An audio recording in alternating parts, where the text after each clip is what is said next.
إن الحمد لله نحمده ونستعينه ونستغفره ونعوذ بالله من شرور أنفسنا ومن سيئات أعمالنا من يهد الله فلا مضل له ومن يضلل فلا هادي له وأشهد أن لا إله إلا الله وحده لا شريك له وأشهد أن محمدا عبده ورسوله اللهم صل وسلم على عبدك ونبيك محمد صلى الله عليه وسلم وعلى آله وصحبه ومن تبعهم بإحسان إلى يوم الدين أما بعد فقد قال الله تعالى في محكم تنزيله أعوذ بالله من الشيطان الرجيم يا أيها الذين آمنوا اتقوا الله حق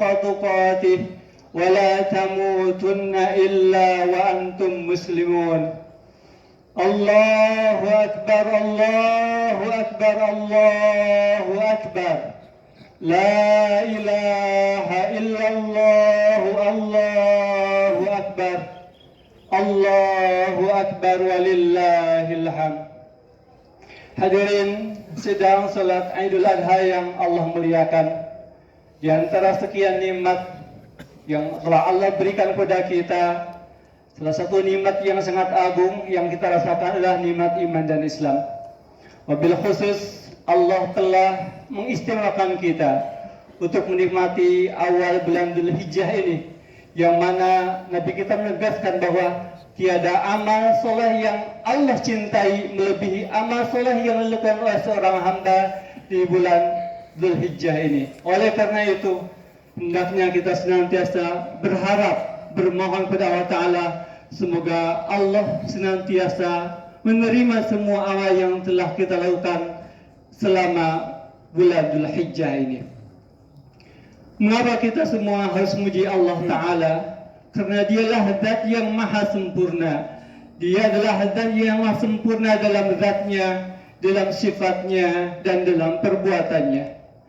Kita juga harus memuji Allah karena Allah lah yang menjadi sumber kenikmatan yang kita rasakan selama ini. Di mana Allah mengatakan kepada kita, "Wa ma bikum min ni'matin faminallah, tsumma idza massakumud dzurru fa ilaihi taj'arun."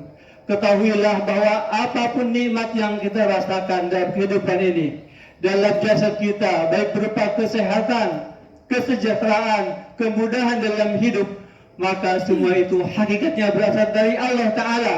Karena sejatinya setiap kita lemah kecuali atas kekuatan yang Allah berikan kepada kita.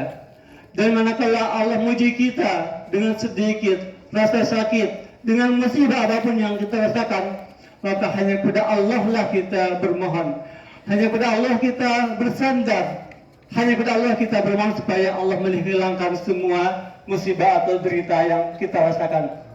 Karena siapapun makhluk itu tidak akan mampu menghilangkan musibah yang kita derita kecuali atas izin dari Allah Subhanahu wa Ta'ala. Salah satu nikmat yang sangat besar yang hendaknya menjadi perhatian kita, dan hendaknya kita senantiasa memikirkan akan nikmat ini, dan supaya kita bersungguh-sungguh untuk memperjuangkan akan nikmat ini adalah nikmat iman dan Islam. Mengapa demikian? Karena Islam adalah satu-satunya agama yang akan diterima oleh Allah Subhanahu wa Ta'ala. Ibnu Allah Ta'ala berfirman dalam surat Ali Imran, "Wa man yabtaghi ghairal islami dinan fala yuqbala minhu wa huwa fil akhirati minal khasirin." Maka barang siapa yang mencari agama selain agama Islam, dia berusaha untuk mencari agama selain agama Islam, maka dia tidak akan diterima oleh Allah Subhanahu wa Ta'ala. Yang kedua adalah bahwa Islam adalah agama yang sempurna dan agama yang Allah ridhoi, di mana Allah menyebutkan, "Al-yawma akmaltu lakum dinakum wa atmamtu 'alaikum ni'mati wa raditu lakumul Islam madina." Islam ini telah sempurna. Islam ini sebuah anugerah yang Allah berikan kepada kita, dan Allah telah ridho menjadi Islam sebagai agama yang kita anut. Dan yang ketiga, sebagai agama yang terakhir, Allah menjamin bahwa Islam ini akan terpelihara sampai hari kiamat nanti. Di mana Allah menjamin, inna nahnu nazzalna dzikra wa inna lahu lahafizun. Sesungguhnya kami, kata Allah, yang menurunkan Al-Quran, dan sesungguhnya kami yakin pasti akan memelihara Al-Quran ini. Al-Quran adalah sumber utama ajaran Islam. Al-Quran adalah menjadi pedoman hidup kita, dan Allah menjamin bahwa Al-Quran ini akan terpelihara sampai akhir masa. Oleh karena itu, marilah kita bersungguh-sungguh membangun sebuah keyakinan bahwa agama kita adalah agama yang benar, agama yang diridhoi oleh Allah Ta'ala, dan Allah tidak mungkin menerima agama selain agama yang kita anut ini. Oleh karena itu, kalaulah kita mau menjadi orang yang mulia, maka carilah kemuliaan itu dalam agama kita, dalam agama yang telah kita yakini ini.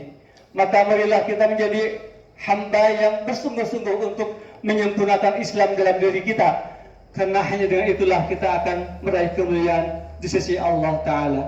Allahu Akbar, Allahu Akbar, Allahu Akbar, la ilaha illallah, Allahu Akbar, Allahu Akbar, walillahil hamd. Jemaah sidang salat Id yang Allah muliakan, ketika kita yakin bahwa kemuliaan itu hanya pada Islam, maka langkah kita yang paling utama adalah bagaimana Islam itu terwujud secara sempurna dalam diri kita. Nabi kita mengatakan, Bunyal Islamu ala khamsin, syahadati an la ilaha illallah wa anna Muhammadar Rasulullah, wa iqamis salah, wa ita'iz zakah, wa shaumi Ramadan, wa hajjil baiti. Oleh karena itu, salah satu langkah kita yang harus kita lakukan ketika kita mau membangun diri kita sebagai seorang muslim yang sempurna adalah dengan cara menyempurnakan rukun Islam yang 5.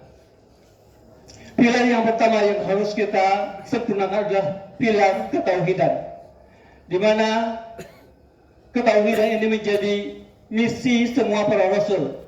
Allah Ta'ala berfirman, wa ma arsalna min qablika min rasulin illa nuhi ilaihi annahu la ilaha illa ana fa'budun. Dan tidaklah kami mengutus rasul seorang pun sebelum engkau wahai Muhammad, kecuali kami wahyukan kepadanya, la ilaha illa ana fa'budun. Bahwa tidak ada Tuhan, tidak Rabb, tidak ilah yang berhak disembah selain Allah, dan hanya Allah yang berhak mendapat penghormatan berupa penghambaan setiap hamba. Oleh karena itu, langkah awal yang harus kita lakukan untuk membangun keislaman kita adalah mewujudkan ketauhidan yang sempurna, ketauhidan yang sejati, ketauhidan yang murni. Yang kedua adalah bahwa tidak mungkin kita bisa mewujudkan ketauhidan kita dalam rangka beribadah kepada Allah kecuali atas petunjuk dari Nabi kita Muhammad Sallallahu Alaihi Wasallam, karena dialah orang yang telah mendapatkan otoritas penuh dari Allah Ta'ala untuk menjelaskan Al-Quran kepada kita, untuk memberikan sebuah contoh bagaimana cara kita beribadah kepada Allah Ta'ala secara sempurna. Kepentingan kita dengan ketauhidan ini adalah sebuah keniscayaan dan tidak bisa ditawar-tawar lagi. Kita membutuhkan ketauhidan ini sepanjang masa, sepanjang waktu, setiap saat. Mengapa demikian? Karena keimanan kita tidak mungkin diterima kecuali keimanan yang didasari oleh ketauhidan. Oleh karena itu, sebuah langkah yang harus kita lakukan adalah kita membangun hubungan yang baik dengan Allah Ta'ala, dengan zikir kita, dengan semua ibadah yang kita lakukan, di mana semua itu akan menyuburkan ketauhidan kita kepada Allah Ta'ala. Dari sini kita bisa memahami mengapa Allah mensyariatkan sholat pada kita, di mana salah satu hikmah di balik syariat sholat adalah waqimis sholata lidzikri, bahwa salah satu pilar, salah satu hikmah di balik syariat sholat adalah bahwa kita membangun hubungan yang baik dengan Allah Subhanahu wa Ta'ala, dengan zikir kita, dengan tasbih kita, dengan tahmid kita, dan takbir kita ketika kita melaksanakan sholat 5 waktu. Dengan itu maka kita mempunyai hubungan yang erat dengan Allah Subhanahu wa Ta'ala yang kita butuhkan dalam sepanjang hidup kita. Yang kedua, salah satu hikmah di balik syariat salat adalah bahwa inna salata tanha 'anil fahsya wal munkar, bahwa salat yang kita lakukan sejatinya mampu mencegah kita dari segala perbuatan yang tidak pantas dilakukan oleh seorang hamba, dari perbuatan keji dan munkar. Pilar berikutnya yaitu pilar zakat. Jemaah sekalian, kita tidak mungkin bisa mewujudkan ketauhidan kita kepada Allah Ta'ala kecuali kita bekerja sama dalam sebuah komunitas tauhid, dalam sebuah komunitas yang sama-sama bekerja sama menyembah Allah Ta'ala. Oleh karena itu, kita harus mempunyai hubungan yang baik dengan sesama kita. Dan salah satu hikmah dari syariat zakat adalah bahwa kita membangun solidaritas sosial pada sesama kita, sehingga dalam diri kita tumbuh rasa saling mencintai, saling menghormati, saling mendukung dalam kebaikan, dan semua itu menjadi sebuah modal kita bisa mewujudkan ketauhidan yang sempurna kepada Allah Subhanahu wa Ta'ala. Ketika kita sadar bahwa setiap kita lemah, bahwa setiap kita dihadapkan dengan hawa nafsu yang senantiasa menggoda kita, dihadapkan dengan godaan setan yang senantiasa menjerumuskan kita, maka Allah membimbing kita dengan syariat saum Ramadan. Karena dengan saum Ramadan kita dituntun untuk mengendalikan hawa nafsu kita, supaya hawa nafsu ini tunduk dalam ketaatan kepada Allah Subhanahu wa Ta'ala. Dan yang terakhir, Allah membimbing kita dengan sebuah syariat yang sangat agung, yaitu syariat haji. Mengapa? Karena syariat haji adalah sebuah syariat yang mencakup hampir semua esensi dari rukun Islam yang telah disebutkan tadi. Syariat haji mengandung syiar ketauhidan. Labbaik Allahumma labbaik, labbaik la syarika laka labbaik, innal hamda wan ni'mata laka wal mulka la syarika lak.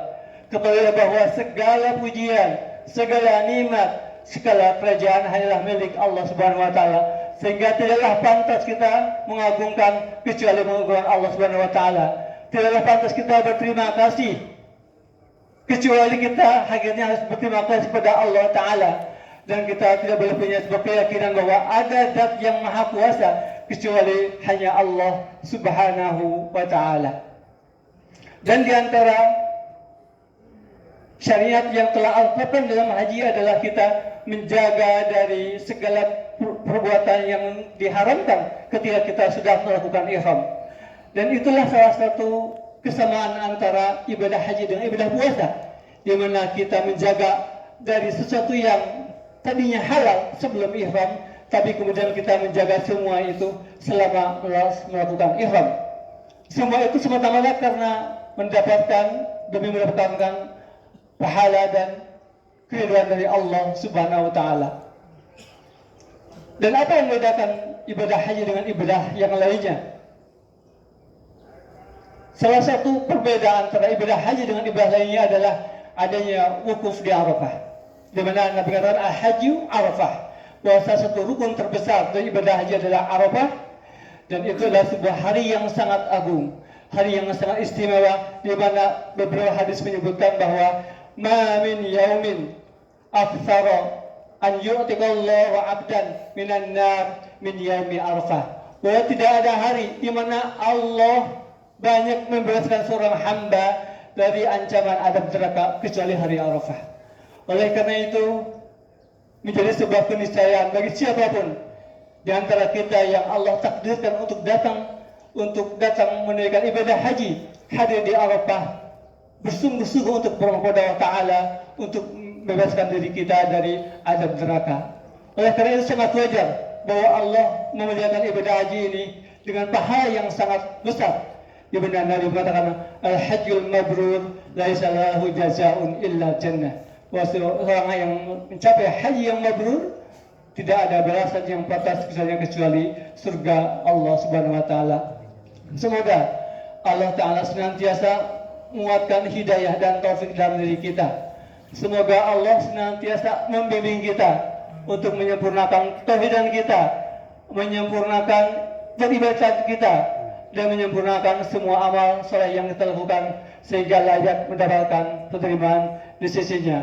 Alhamdulillah Rabbil Alamin, اللهم صل وسلم على نبينا محمد وعلى آله وصحبه أجمعين.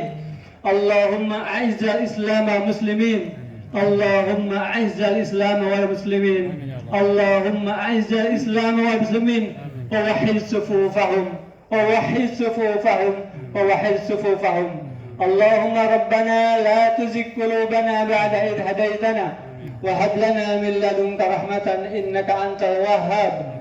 اللهم ربنا هب لنا من أزواجنا وذرياتنا قرة أعين واجعلنا للمتقين إماما.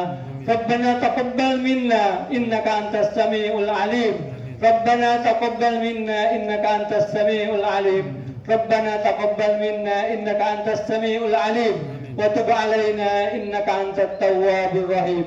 ربنا آتنا في الدنيا حسنة وفي الآخرة حسنة وقنا عذاب النار.